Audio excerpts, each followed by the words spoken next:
Hello everyone, কেমন আছেন সবাই? আজকে আবার অনেক দিন পরে আরেকটি নতুন ভিডিও নিয়ে। সো এটা ছিল হচ্ছে কালীপুজোর ঘোরাঘুরি। তো চলো ব্লগটা প্রথম থেকে শুরু করি। আমি আসি হচ্ছে নারায়ণগঞ্জ থেকে। সো ফার্স্টে আমি বাসে উঠে তারপরে ভিডিও নিই, কারণ রেডি হওয়ার পরে আমি আর কোনো ভিডিও ক্লিপ নিতে পারিনি, কারণ তাহলে বের হতে লেট হয়ে যাচ্ছিল।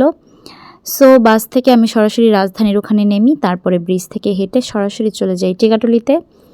কারণ টিকাটুলিতে ভোলানন্দগিরির মন্দিরটা হচ্ছে কি আমি কালী পুজোর দিন দেখতে পারিনি, আমি শুধু মিশনে দেখেছিলাম। তো এরপরে ভোলাগিরির ঠাকুরটা দেখে তারপরে আমি আর তৃষা সরাসরি চলে যাই শাঁখারি বাজারের দিকে। আমরা বিকেলে বের হই আর শাঁখারি বাজার পৌঁছতে পৌঁছতে হয়ে যায় সন্ধ্যা। আমি অবশ্য মনে মনে সন্ধ্যা হওয়ার অপেক্ষায় ছিলাম, কারণ সন্ধ্যা না হলে তো লাইটিংটা সেরকমভাবে এনজয় করতে পারবো না। সো এই ছিল মেইন গেটটা। এরপরে বরাবরের মতো মেইন গেট থেকে ঢোকার পরে মেলা হয়। সো এই যে মেলার দোকানপাটগুলো, এরপরে আমরা হেঁটে হেঁটে চলে যাই সামনের দিকে। সামনে গেলেই শনি মন্দিরের মোড়, ওখান থেকেই শুরু হয়ে যায় পুজো, মানে পূজা মণ্ডপগুলো আর কি। সো এই হচ্ছে শনি মন্দিরটা, আর ঠিক এর বাম দিক থেকেই পুজোগুলো শুরু হয়, মানে মণ্ডপগুলো শুরু হয়। এই যে এই গেট ধরেই আমরা হচ্ছে পুজো দেখা স্টার্ট করি। সো এত সুন্দর লাইটিং, এত ডেকোরেশন, এত ঠাকুর দেখে তো একদম আনন্দে উৎফুল্ল। আর সবচেয়ে বড় ব্যাপার হচ্ছে দুর্গাপূজা আমি শাঁখারি বাজার আসতে পারিনি, যার জন্য কালী পূজা আসতে না পারলে আমার ভীষণ মন খারাপ হতো। সো আমি কালী পূজাটা একদমই মিস করতে চাইনি। আর এই ডেকোরেশনটা ছিল আমি বলবো ওই দিনের বেস্ট ডেকোরেশন। ইয়েলো হোয়াইট কম্বিনেশনের একটা সুন্দর ডেকোরেশন ছিল, এই জন্য এখানে লাইটিংটা এত বেশি ভালো লেগেছিল। আমি আর তৃষা মিলে এখানে একটু ছবি ভিডিও বেশি বেশি করে নিয়েছি, কারণ যেহেতু ডেকোরেশনটা সুন্দর।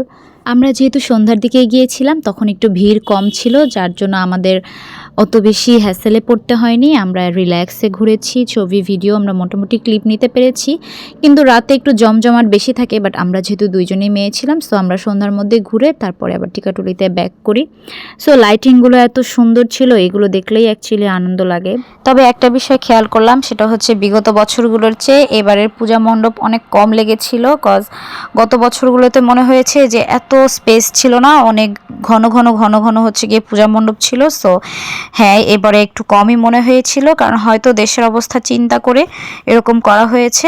তারপরেও আনন্দ করা নিয়ে হচ্ছে কথা। সো আমরা আনন্দ করেছি, এটাই অনেক। আরও অনেকগুলো মণ্ডপে ঘোরার ইচ্ছা ছিল, কিন্তু শরীরটা যেহেতু খারাপ ছিল, সো অতগুলোতে আর যেতে পারিনি। যেমন রমনা কালী মন্দির বা ঢাকেশ্বরী, এইসব জায়গায় খুবই যাওয়ার ইচ্ছা ছিল, কিন্তু শরীরটা খারাপ থাকার কারণে আর অত দূরে যাইনি। আর রাত হয়েও যেহেতু আমি আর তৃষা দুইজনেই মেয়ে, সো রাত হয়ে গেলে তো প্রবলেম, যার জন্য আমরা বেশি দূরে যাইও নি, বাসায় চলে আসি। এখন যে মণ্ডপটায় আছি এখানের পুরনো একটা ভিডিও আছে, ছোট্ট একটা নাচের ভিডিও ক্লিপ ছিল। তো এই মণ্ডপটা দেখে মনে পড়লো সেই ভিডিও ক্লিপটার কথা, যেখানে আমরা সেবার খুব নাচ করেছিলাম। তো যাই হোক, এরপরে আমরা চলে যাই আবার সামনের দিকে। তো যেতে যেতে এত ফাঁকা জায়গা দেখে ভাবছিলাম যে গত বছরও যখন পুজো দেখেছিলাম এত ফাঁকা জায়গা ছিল না। সো এগুলো দেখেই মনে হচ্ছিল যে এবার পুজো মণ্ডপ অনেক কম। তো এরপরে এখানকার লাইটিংটাও খুব সুন্দর ছিল। তারপরে চলে যাই একটু সামনের দিকে। শাঁখারি বাজারেই অনেকটা সময় পার হয়ে যায়, না হলে ইচ্ছা ছিল রমনা কালী মন্দির আর ঢাকেশ্বরীতে যাওয়ার, কিন্তু যেহেতু রাত হয়ে যাবে তারপরে আর যাওয়া হয়নি। এরপরে সরাসরি চলে যাই ওয়ারির দিকে।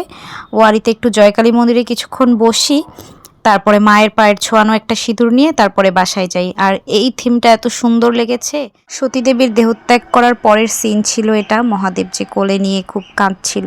তো আজকে এই পর্যন্তই, সবাইকে দীপাবলির অনেক অনেক শুভেচ্ছা। সবাই ভালো থেকো, সুস্থ থেকো। Thanks for watching. আমার চ্যানেলটি সাবস্ক্রাইব করে দিও। Bye bye.